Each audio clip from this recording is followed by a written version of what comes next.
terkoneksi dalam kegerakan Tuhan. Saudara, Tuhan rindu setiap dari kita mengambil bagian dalam kegerakan Tuhan. Tuhan mau pakai kita, dimulai dari anak-anak sekolah minggu, kaum muda, orang dewasa, bahkan sampai orang tua, supaya kita semua terlibat dalam penuaian yang besar. Namun sebelumnya Tuhan mau kita mempersiapkan diri untuk masuk dalam kegerakan Tuhan yang besar ini. Nah saudara, bagaimana supaya kita bisa masuk dalam kegerakan Tuhan yang besar ini? Kita perlu terkoneksi dengan Tuhan terlebih dahulu. Bagaimana caranya? Kita perlu menyediakan waktu bersama dengan Tuhan. Nah saudaraku, ada banyak orang yang menghabiskan waktu berjam-jam untuk hobinya, untuk keinginannya, untuk kesenangannya. Ada orang yang menghabiskan waktunya berjam-jam untuk mancing ikan. Ada orang yang menghabiskan waktunya berjam-jam main games. Ada orang yang berjam-jam menghabiskan waktunya untuk nonton film drama Korea. Bahkan ada orang yang menghabiskan waktunya berjam-jam dengan hewan peliharaannya.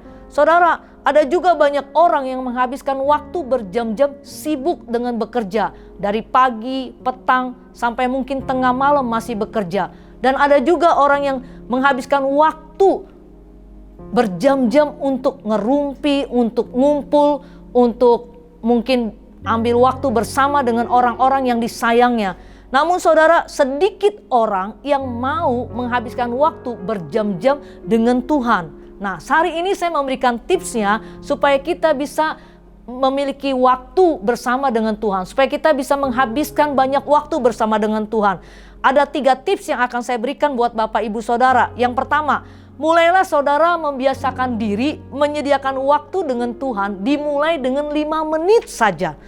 Saudara mulai memuji Tuhan, saudara mulai menyembah Tuhan, dan saudara mulai baca 1 ayat firman Tuhan saja. Bukankah ini mudah untuk kita lakukan? Saudara bisa melakukan ini beberapa kali dalam sehari, dan ini akan menjadi kebiasaan untuk kita mulai terkoneksi dengan Tuhan.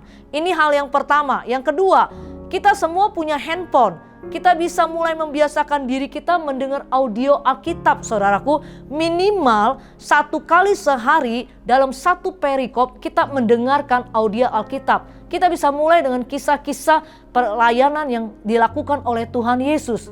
Dan yang ketiga, saudaraku, sebelum tidur, saudara biasakan diri mendengar lagu-lagu penyembahan, saudaraku. Dan disitulah saudara mulai menyembah, disitulah saudara mulai berbahasa roh, dan disitulah saudara mulai membangun saudara manusia rohani saudara pada waktu saudara sebelum tidur. Nah saudara, berikutnya saya ingin mau bagikan berkat apa saja yang saudara akan alami ketika saudara terkoneksi dengan Tuhan. Yang pertama, kita semakin dekat dengan Tuhan, saudaraku. Dan yang kedua, kita semakin peka dengan tuntunan Tuhan. Dan ketiga, kita semakin mengenal kerinduan Tuhan, yakni melihat jiwa-jiwa bertobat dan diselamatkan. Mari kita semua mulai terkoneksi dengan Tuhan dalam memasuki tahun 2025 ini. Saya ingin tutup dengan 1 ayat dari Alkitab. Saya bacakan kitab Amos pasal 5 ayat yang keempat. Carilah aku, maka kamu akan hidup.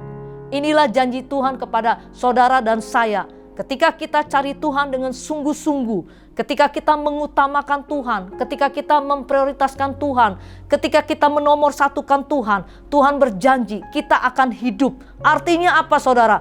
Artinya Tuhan memberikan kehidupan kepada kita, yaitu damai sejahteranya, sukacitanya, berkatnya, dan kemenangan. Kiranya saudara, kita mengalami tahun 2025 ini, mengalami kegerakan Tuhan, dan kita ada bersama-sama dalam penuaian yang besar. Tuhan Yesus memberkati.